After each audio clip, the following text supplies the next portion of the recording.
Baik, Bismillah, Assalamualaikum warahmatullahi wabarakatuh. Waalaikumsalam warahmatullahi wabarakatuh. Alhamdulillah pada kesempatan kali ini merupakan episode perdana dari podcast yang diinisiasi oleh Majelis Pustaka dan Informasi Pimpinan Wilayah Muhammadiyah Sulawesi Tengah, dan mudah-mudahan podcast kita ini bisa berlanjut terus. Pada kesempatan ini teman-teman semua, kita membahas kebetulan juga kita bertemu dengan 1 Muharram, tahun baru Islam, dan Muhammadiyah juga baru-baru bertepatan dengan 1 Muharram Kak, kemarin ya. Iya. Melaunching kalender Hijriyah global total. Tunggal. Iya. Nah, banyak teman-teman bertanya ini, seperti apa KHGT-nya Muhammadiyah ini? Apa konsekuensinya ke depan dalam penggunaan KHGT ini dibanding yang sebelum-sebelumnya, Kak? Iya. Tapi saya ingin Kak Hanif sebagai tim sosialisasi KHGT di Sulawesi Tengah, Kak, ya? Iya. Oke. Baik, saya mau mulai, Kak, dari apa semangatnya sebenarnya KHGT yang diinisiasi oleh atau ijtihadnya Muhammadiyah ini, Kak? Oke. Makasih. Mungkin awalnya saya ingin sedikit mengoreksi dulu ya. Iya. Flyer yang kemarin sudah beredar tentang tiba-tiba KHGT. Ya, jadi saya bilang itu sebenarnya hanya diksi aja yang mengundang respon. Ya. Karena sebenarnya konsep ya, tapi kalau KHGT sebenarnya kita di Muhammadiyah itu lebih cocoknya menggunakan istilah diskursus. Oke. Nah, artinya bahwa ini tetap memberikan ruang ilmiah ya untuk koreksi. Ya, tentu koreksinya juga secara ilmiah, tidak membabi buta begitu. Dan koreksi yang membangun. Koreksi yang membangun, dan kalaupun memang memberikan penilaian terhadap konsep ini, ya, ijtihad ini, maka saya kira juga harus memberikan semacam argumentasi yang tidak secara brutal, secara membabi buta, yang kemudian memberikan penilaian negatif terhadap KHGT. Karena bagaimanapun KHGT ini adalah ijtihad. Yang namanya ijtihad itu kan tentu berbeda-beda antara satu yang lainnya dengan potensi akal masing-masing. Oke. Jadi sebenarnya KHGT ini tidak menjadi sesuatu yang tiba-tiba. Sudah lama kayak. Sudah lama sebenarnya bergulir ini kan. Bahkan kalau kita membaca buku Risalah Berkemajuan yang diterbitkan oleh PPM Muhammadiyah, dan isu ini sebenarnya bukan hanya antara Muhammadiyah dengan non Muhammadiyah, karena konsep tentang kalender global Islam itu sudah lama digulirkan. Jadi wacana. Iya, sudah menjadi wacana global sebenarnya. Karena betul itu wacana, karena memang sejak tahun 1939 ini sudah bergulir, cuma masih menjadi wacana karena tidak pernah terrealisir. Nah, karena mungkin ketika itu umat Islam masih diperhadapkan pada banyak pilihan-pilihan yang kemudian mungkin dari situlah kemudian lahir kesadaran untuk bagaimana melahirkan sebuah konsep yang bisa menyatukan umat Islam ini dari segi penetapan waktu. Tahun 1939 Syekh Ahmad Muhammad Syakir itu sudah menggulirkan tentang wacana kalender global. Tetapi kemudian sejak tahun 1939 itu wacana ini masih belum terlalu mendapatkan respon dari para ilmuwan muslim tentang penetapan satu tanggal ini. Penetapan satu tanggal di seluruh dunia. Nah, nanti kemudian tahun 1978 seorang ilmuwan astronom Muslim namanya Muhammad Ilyas itu mencoba untuk melahirkan sebuah kalender. Tetapi kekurangan dari kalender ini, dia masih menggunakan pendekatan 3 zona. 3 zona. Artinya tetap diperhadapkan pada perbedaan waktu antara zona 1, zona 2, dan zona 3. Kemudian di tahun 2004 Jamaluddin Abdul Razik itu menyusun kalender global dengan prinsip 1 hari 1 tanggal di seluruh dunia. 2004 ini? Ya, 2004. Nah, ini yang kemudian menjadi cikal bakal. Setelah Jamaluddin Abdul Razik ini melahirkan konsep 1 hari 1 tanggal di tahun 2004 itu kemudian menjadi pemantik para ilmuwan-ilmuwan astronom Muslim di seluruh dunia semacam ada rasa kesadaran ya, mereka wah ini kayaknya cocok ini. Ya. Apalagi dengan menggunakan kriteria istimewa konjungsi sebelum pukul 00 GMT. Ya, artinya dia merujuk pada konsepsi global yang sudah berlaku saat itu ya, saat ini ya. Nah, dengan pendekatan waktu yang ditetapkan oleh Paus Gregorian ya, yang kita kenal dengan kalender Masehi sekarang ini ya.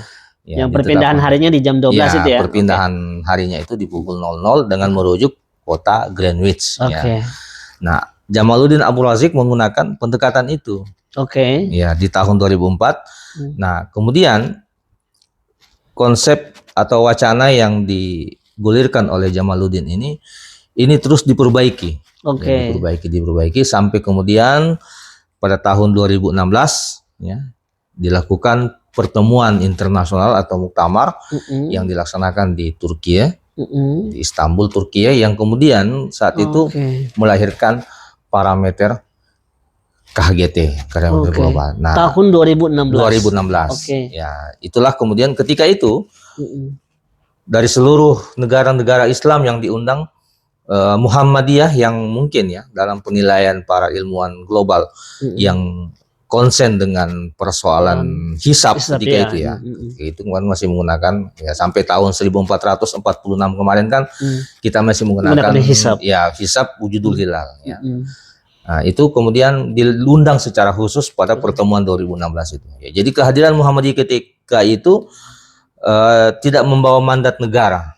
Ya, tidak jadi atas nama lembaga diundang secara khusus oleh penyelenggara ketika. Nah, sehingga di tahun 2016 itu Muhammadiyah juga menerima konsep KHGT ini ya untuk dibahas dan di internal Muhammadiyah yang kemudian puncaknya itu di Munas Tarji Muhammadiyah di tahun 2002. Kemudian memberikan rekomendasi kepada PP Muhammadiyah untuk mengadopsi parameter KHGT dengan meninggalkan konsep wujudul hilal yang sebelumnya. Nah, tahun 2002 itu di Pekalongan ya. 2002 atau 2022 ini? 2022 ya. Karena 2016 tadi dibahas di di Turki ya. Cukup lama ya sebenarnya ya, 2016 ke sampai 2022. Ya. Itu kemudian ditawarkan ke PP. Ya, pada awalnya kami ini berpikir itu diterapkan di 1 Muharram 1446 Hijriah. Nah, tapi ternyata kemudian mungkin PP memiliki pertimbangan-pertimbangan lain sehingga kemudian KHGT ini baru resmi digunakan oleh Muhammadiyah per 1 Muharram 1447 Hijriah. Nah, sudah terjadi perbedaan. Karena menurut KHGT 1 Muharram itu tanggal 26 di hari Kamis. Nah, ternyata di kalender ya, tanggal kemarin hari Jumat liburnya tanggal 1 Muharramnya ya sudah berbeda karena memang parameternya sudah berbeda. Ya, itu kira-kira singkatnya seperti itu ya. Nah, tapi kalau kita mau urai satu persatu, wah panjang. Ya.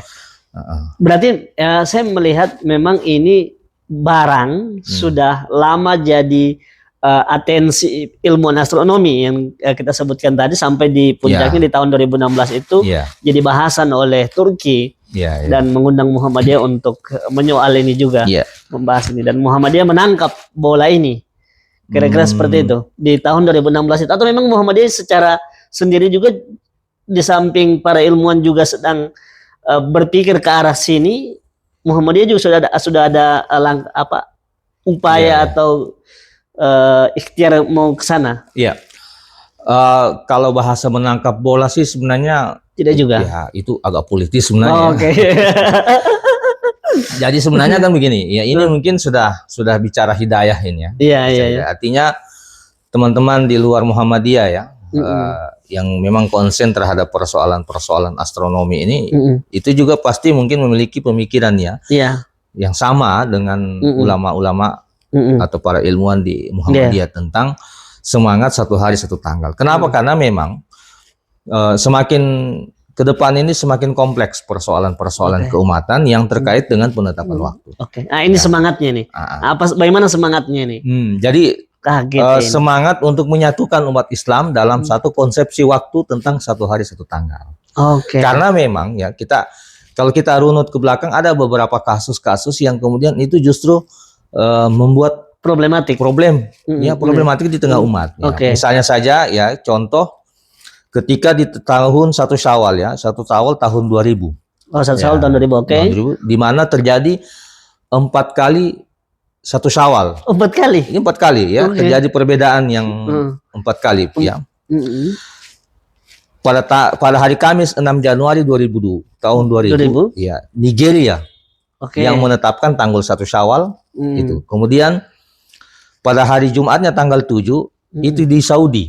Oke. Tanggal 1 Syawalnya. Oke. Dan Jordan. Oke. Ya, kemudian Sabtu pada tanggal 8 itu Mesir dan Maroko. Oke. Dan Indonesia, termasuk Indonesia. Dan besoknya di tanggal 9 Januari India dan Pakistan menetapkan tanggal Syawal. Jadi ada 4 hari 1 Syawal ya. Oke. 6 Januari, 7 Januari, 8 Januari dan tanggal 9 Januari. Dan rentannya jauh sekali ya kalau Iya. 4 hari. Ini kan menjadi problematik umat Islam ya. Jadi orang akan bertanya-tanya loh, jadi sebenarnya tanggal 1 Syawal ini yang mana? Ya, yang benarnya ini. Karena ini kan berimplikasi kepada persoalan ibadah. Karena kita diharamkan untuk ibadah di hari-hari itu ya, berpuasa hari raya, hari raya itu di tanggal 1 hari Syawal. tasrik ya. Belum lagi problem-problem lainnya yang mungkin akan dihadapi adalah tentang adanya perbedaan penentuan waktu. Oke. Ya. Jadi misalnya ketika kita berbeda dengan Arab Saudi ya dalam hal penentuan dalam hal penentuan tanggal 1 ya, tanggal 1. Khususnya kita bicara tentang satu Ramadan ya, tentang puasa. Nanti ini telah terjadi kasus ya. Ketika Arab Saudi menetapkan perbedaan waktu dengan kita. Oke. Ya. Nah, misalnya lebih duluan kita daripada Arab Saudi. Lebih duluan ya. Lebih duluan kita di Arab Saudi karena ketinggian bulan yang berbeda ya, karena kita berbeda dalam berbeda dalam matlak. Oke. Nah, ketika nanti di pertengahan puasa, pertengahan Ramadan, ya, kemudian ada saudara-saudara kita yang melaksanakan umroh, ya, atau 10 hari menjelang Idul Fitri pergi umroh ya, cari 10 hari Ramadan misalnya, mencari mau pergi itikaf di sana kan. Ya. Nah, ternyata penetapan 1 Syawal itu bersamaan. Iya. Bersamaan ya. Nah, artinya ketika itu puasa di Arab Saudi 29, kita 30 hari. Oke. Nah, otomatis yang mengawali Ramadan lebih cepat di Indonesia misalnya. Ya, lebih cepat. Ketika sampai di Arab Saudi dan ternyata Arab Saudi sudah lebaran bersamaan. Maka puasanya itu hanya 28 hari. Ya, jadi dia melaksanakan puasa di sini 18 hari. Ya, atau 10 hari atau 19 hari 19 ya, 19 hari. Begitu hari ke-10 dia ke sana. Sampai di sana ternyata tinggal 8 hari orang puasa karena di sana sudah terlihat bulan. Maka otomatis orang ini hanya berpuasa 28 hari. Kenapa? Karena adanya perbedaan penentuan tanggal 1 Syawal antara Arab Saudi dan Indonesia. Nah, ini terjadi tahun kemarin sudah terjadi ya. Ya, ini ya tahun 2025 ini ya baru terjadi ya. Data yang diungkapkan oleh pimpinan pusat ya. Ketika perbedaan waktu antara kita dengan Arab Saudi kemarin ya, penentuan awal awal Syawal kemarin kan Arab Saudi kan lebih dulu daripada kita ya. Nah, jadi teman-teman kemarin yang sudah belakangan di sini puasa lantas ke Arab Saudi, dia pasti bingung ini bagaimana kita mau lebaran besok sementara kita ini baru 28 hari mau puasa ini. Nah, itulah semangat inilah yang coba diambil ya, seperti yang antum sampaikan tadi tentang problematik ya, yang kemudian melahirkan semangat orang Islam untuk bisa tanggal menyatukan satu hari dalam satu tanggal. Nah, mungkin saya tidak orang awam lah soal astronomi ini Kak. Jadi mungkin nanti bagaimana misalnya orang akan mungkin berkata masa bisa satu hari satu tanggal sementara kita punya perbedaan waktu? Iya. Itu seperti apa argumennya soal itu, Kak? Oke, sebelumnya mungkin saya coba berikan sedikit perbedaan antara wujudul hilal dengan konsep KHGT. KHGT ya. Kalau sebelumnya Muhammadiyah itu kan menggunakan pendekatan wujudul hilal. Apa itu wujudul hilal? Adalah sebuah parameter yang menggunakan 3 pendekatan akumulatif sebagai syarat terbitnya bulan baru. Yang pertama, syarat bulan baru itu telah terjadi ijtima, ya, konjungsi atau bertemunya bumi, bulan dan matahari dalam satu garis edar. Nah, ini sudah menjadi kesepakatan global. Ya. Sudah kesepakatan global ya, bahwa konjungsi ini sebagai satu tanda perjalanan satu periode bulan sinodik. Nah, jadi ini juga sebenarnya ijtihad ya. Kita mulai. Kenapa? Karena di beberapa kasus ya ketika sebelum terjadi konjungsi sudah ada yang melihat bulan, itu juga diperdebatkan. Diperdebatkan. Ini kan sumuli ruyatihi. Nabi tidak pernah ketetapan bulan oleh Nabi itu kan tidak pernah mengambil standar konjungsi. Iya kan? Ya, sumuli ruyatihi kata Nabi. Ya. Begitu kau lihat bulan maka berpuasalah kalian. Ya. Nah, akhirnya ini sebenarnya sebuah kemajuan bagi umat Islam ya, ketika mengambil kesepakatan bersama sebagai tanda berakhirnya bulan itu dengan konjungsi. Di zaman Nabi kan nggak ada konjungsian. Karena yang tahu bulan kelihatan puasa. Di zaman Nabi nggak ada sistem teknologi yang sekarang ini yang kemudian bisa menetapkan tentang konjungsi itu kapan konjungsinya itu terjadi. Dia cuma hitung bahwa pokoknya bulan 29 30 29 30. Ya, problematiknya di tanggal 29 ya. Misalnya di tanggal 29, konjungsi itu terjadi jam 7 malam atau jam 8 malam. Di tanggal 29. Atau jam 9 malam. Otomatis bulan barunya. Iya. Jadi kita misalnya gini, tanggal 29 akhir bulan ya, tanggal 29. Konjungsi itu jam 10 malam. Terbenam matahari jam 6. Ya. Berarti sebenarnya kalau syarat wujudul hilal dan yang lain itu kan berarti belum masuk bulan baru kan? Bulan baru. Tapi ketika matahari tenggelam di tanggal 29 itu, bulan sudah tinggi sekali. Iya, bulan masih ada. Matahari ya memang mungkin berdempetan ya. Karena memang sudah mau ketemu ini. Sudah mau ketemu. Tapi itu kan belum kesepakatan karena belum konjungsi, berarti belum selesai itu bulan. Nah, berarti misalnya Zulkaidah. Ya. Tanggal 29 Zulkaidah konjungsinya atau istimanya itu jam 10 malam atau jam 12 malam misalnya. Berarti belum berakhir nih Zulkaidah kan? Tapi di tanggal 29 Zulkaidah itu ketika matahari terbenam bulan kelihatan. Nah, bagaimana ini? Ya. Kalau kita berpatokan secara saklek, secara kaku tentang redaksional sumuli ruyatihi itu, maka bisa saja kemudian ada yang mengatakan sudah ada bulan baru. Padahal ini belum konjungsi nih, karena konjungsi sebentar malam. Tenggelam setengah 6 atau jam 6. Ya, tenggelamnya jam 6. Nah, konjungsinya jam 10. Nah, jadi konjungsi itu adalah sebuah ijtihad juga dari para ilmuwan yang kemudian ditetapkan. Dan ini sudah jumhur ini.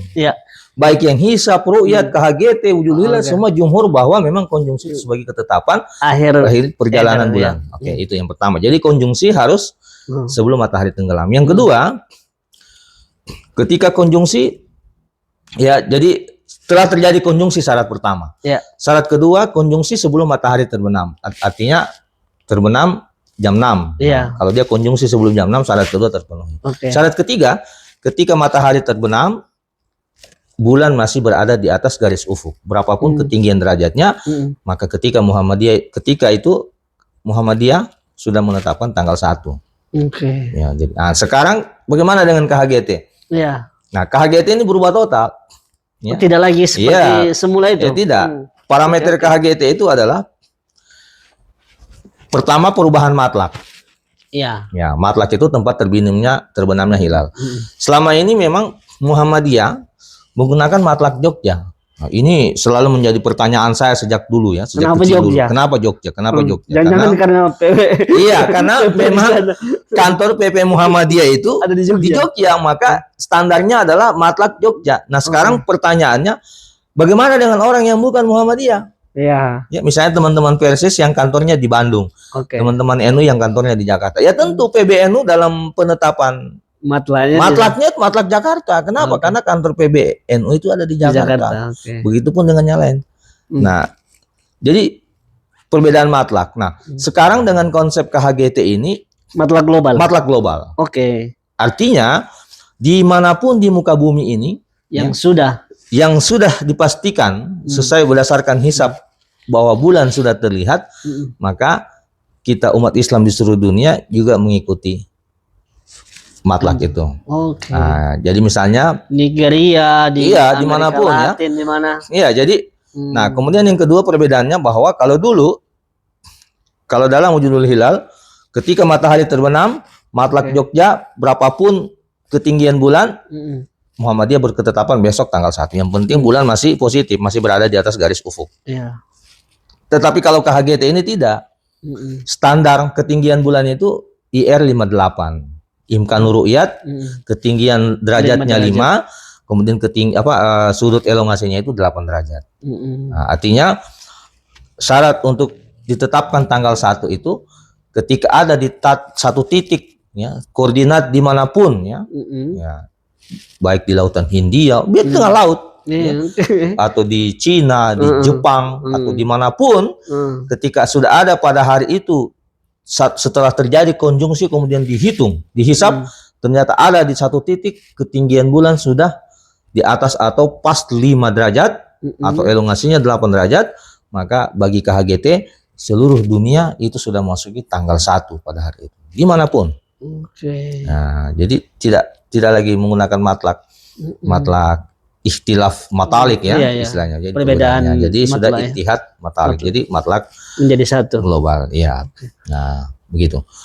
Ada kemarin juga saya sempat dikritisi ya oleh teman yang Muhammadiyah juga ya, dosen. Dia bilang bahwa di zaman Nabi itu Nabi memberikan ruang tentang matlak global ketika teman-teman di Syam ya, di Syria bertanya tentang Nabi bagaimana mereka berpuasa, maka Nabi kemudian mengatakan ketika kamu lihat bulan di tempatmu maka berpuasalah. Artinya bulan di Syria dan bulan di Arab itu mungkin berbeda. Iya. Ya, jadi saya mengatakan ilatnya ketika itu karena memang di zaman Nabi belum ada WA group. Ya kan? Coba bayangkan hanya sekedar mengabarkan bulan yang ada di Madinah berapa lama perjalanan, berapa hari perjalanan orang ke Syria. Hanya untuk menyampaikan ke orang Syria, sudah ada bulan di Madinah. Bisa-bisa saja kalau 2 hari perjalanan, 2 hari orang Syria tidak berpuasa, berarti tanggal ketinggalan mereka 2 Ramadan. Jadi maka ilatnya kondisinya ketika itu teknologi belum seperti karena teknologi belum seperti sekarang dan problematika umat belum seperti sekarang ini ya. Nah, ini kan ya karena kondisi ilatnya ya, bukan berarti bahwa di zaman Nabi itu tidak memahami teknologi, bukan ya. Kita jangan bawa terlalu kerdil kita kalau kemudian berpikir ke sana. Tapi memang kondisinya ketika itu ya, di zaman Nabi saja menggambarkan tentang keindahan surga itu kan tentang buah-buahan. Bahwa digambarkan Nabi kepada sahabatnya surga itu penuh dengan buah pisang. Karena memang ilatnya orang Arab ketika itu suka sekali makan buah pisang dan memang pisang langka di Arab ketika itu ya. Ketika itu ya, sekarang kan sudah gampang, sudah ekspor impor. Jadi membayangkan tentang keindahan itu mereka disampaikan tentang pisang. Ya, sehingga kemudian para ulama berpendapat memberikan tafsir bahwa pisang itu buah dari surga. Oke, enggak apa-apa. Kalau saya berpikir bahwa itu kan ilatnya. Jadi digambarkan tentang keindahan surga. Bagaimana indahnya surga itu ya Rasulullah? Banyak ada pisang. Wah, begitu bicara pisang sudah senang. Iya kan? Tapi kalau ini kita ceritakan ke teman-teman yang ada di Parigi misalnya ya, yang banyak pohon pisangnya kan agak kurang kena. Paling durian. Iya. Kurang kena ya. Karena durian juga orang Parigi kan sebagian sudah ya mungkin karena saking banyaknya durian di Parigi maka dijual lain. Iya, kira-kira begitu. Baik. Saya menarik sekali nih Kak. Soal berarti nanti warga Muhammadiyah ketika akan tiba di 1 Ramadan misalnya, itu juga masih akan menunggu penetapan atau dengan kalender ini sudah ada memang tanggalnya Kak? Atau seperti apa? Jadi begini. Teknisnya ini. Ini kan ada kemarin yang tanya, kenapa Muhammadiyah yang sudah hisab tiba-tiba jadi ru'yat? Nah, jadi sebenarnya secara konsepsi substansialnya ini tidak ada yang berubah. Istihad ini tetap menggunakan pendekatan hisab. Tetap menggunakan pendekatan hisab. Cuman ya kemarin yang saya bahasakan itu yang kemudian ketua PM itu agak tersenyum mendengar itu bahwa KHGT ini adalah ru'yat yang dihisap.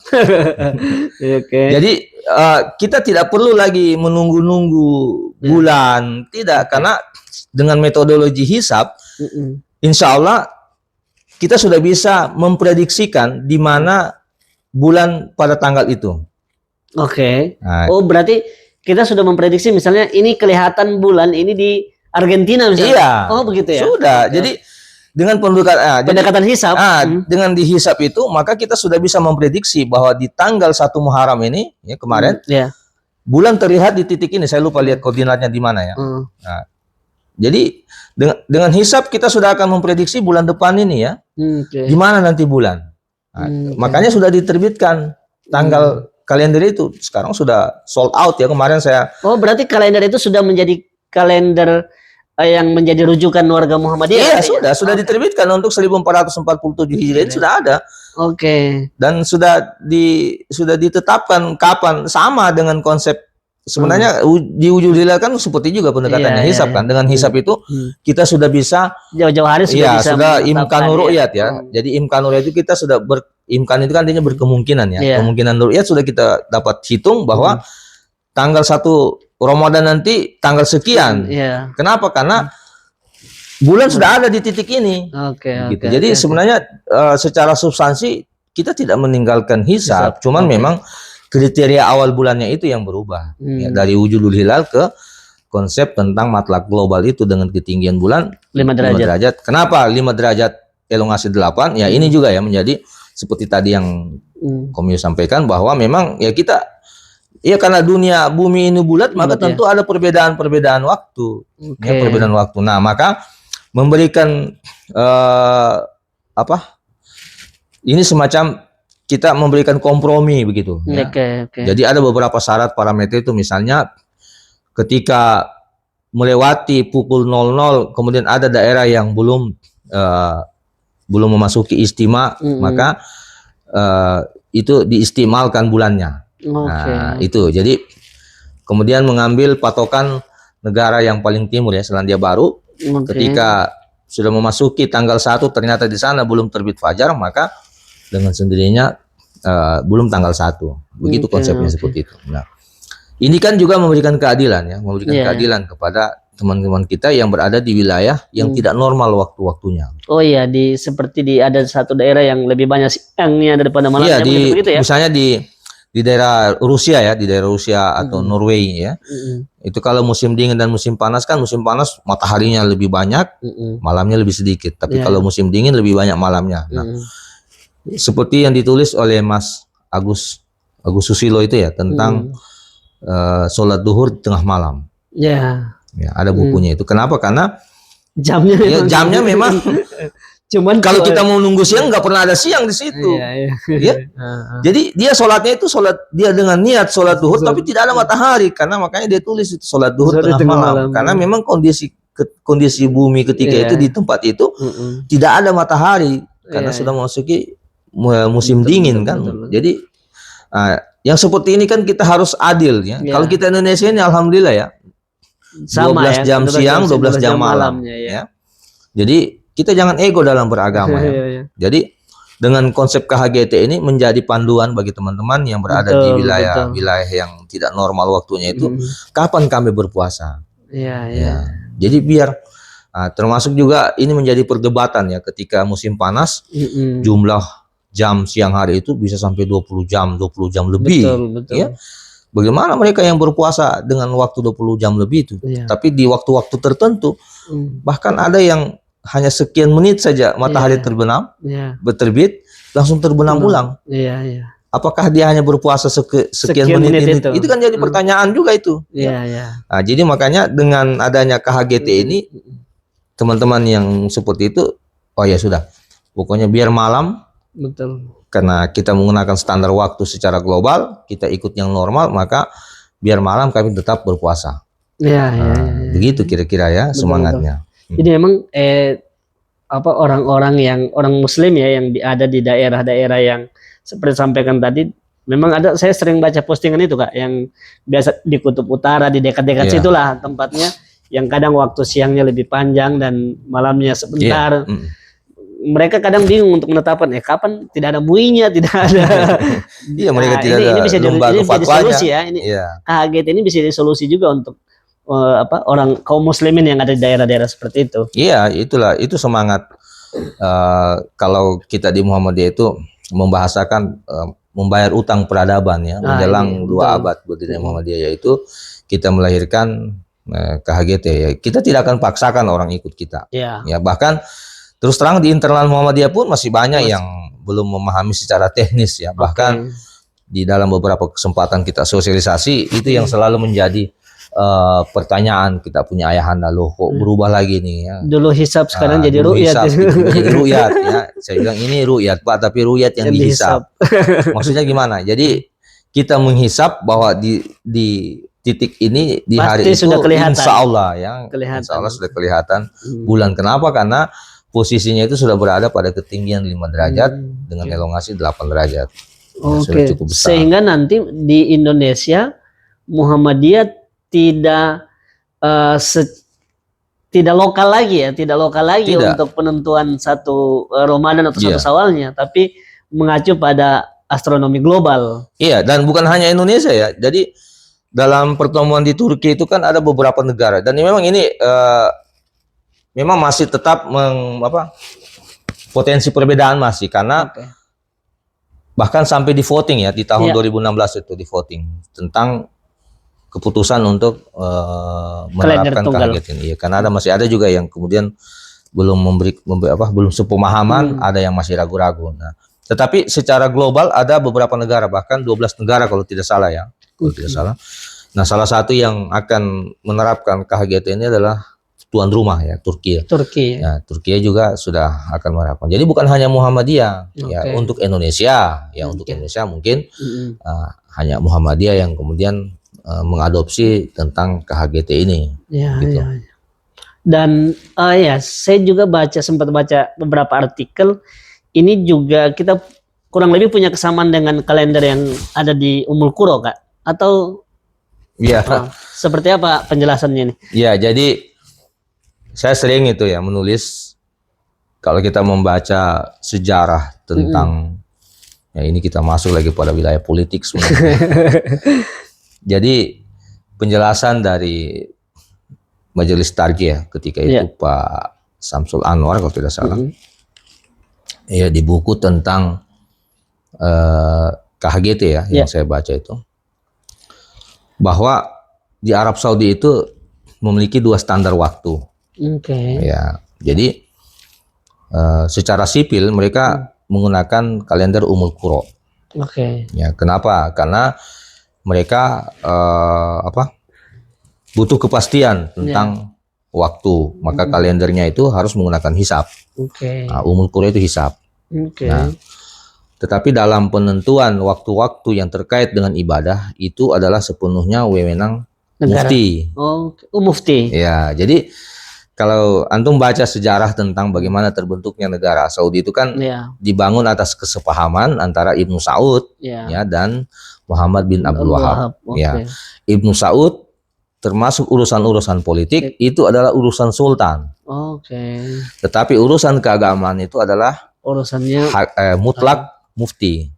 Nah, maka ya ini kalau kita bicara lagi soal politis ya, makanya sering menjadi pertanyaan itu ya. Kenapa Ronaldo ya kok diizinkan tinggal di Arab Saudi bukan dengan istrinya? Ya, kemudian kenapa di sana sudah mulai ada konser? Kenapa ketika orang-orang bicara tentang Palestina ditangkap? Nah, karena ini persoalan politik. Persoalan politik. Jadi mufti hanya sekedar memberikan saran kepada sultan, tetapi eksekusinya tetap di sultan.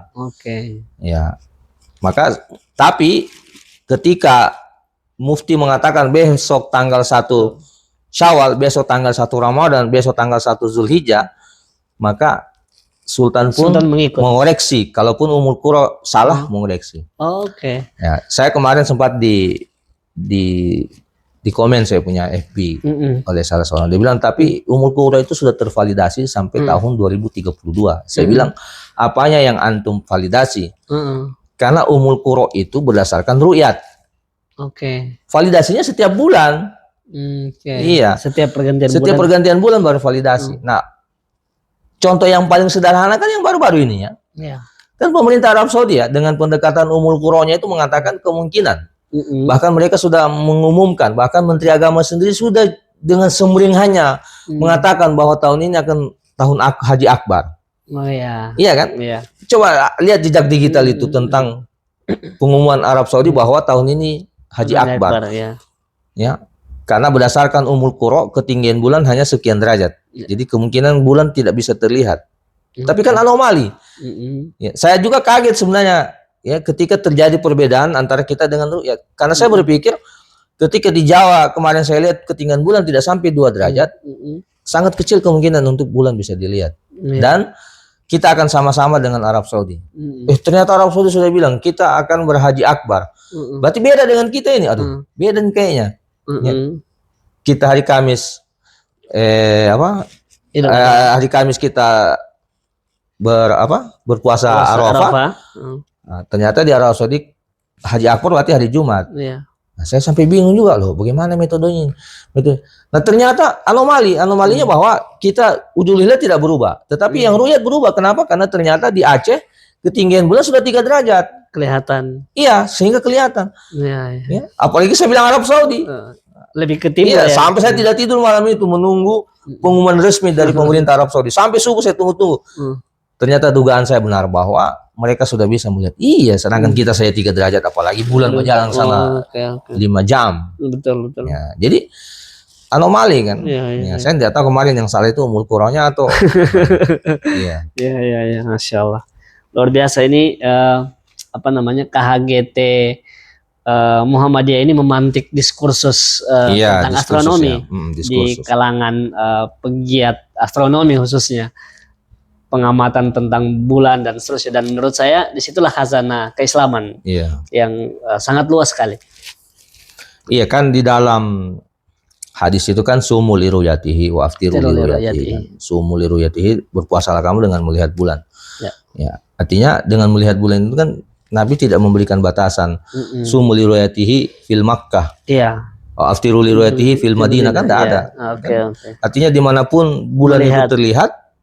Ya, di bumi, siapapun yang melihat bulan dimanapun dia, mau di Jepang, mau di Tondo, mau di Arab Saudi, ketika dia sudah melihat bulan, maka kita berpuasa. Ya. Nah, jadi tidak ada pembatasan tentang harus di Mekah, harus di Arab. Betul. Kira-kira begitu. Baik, terima kasih.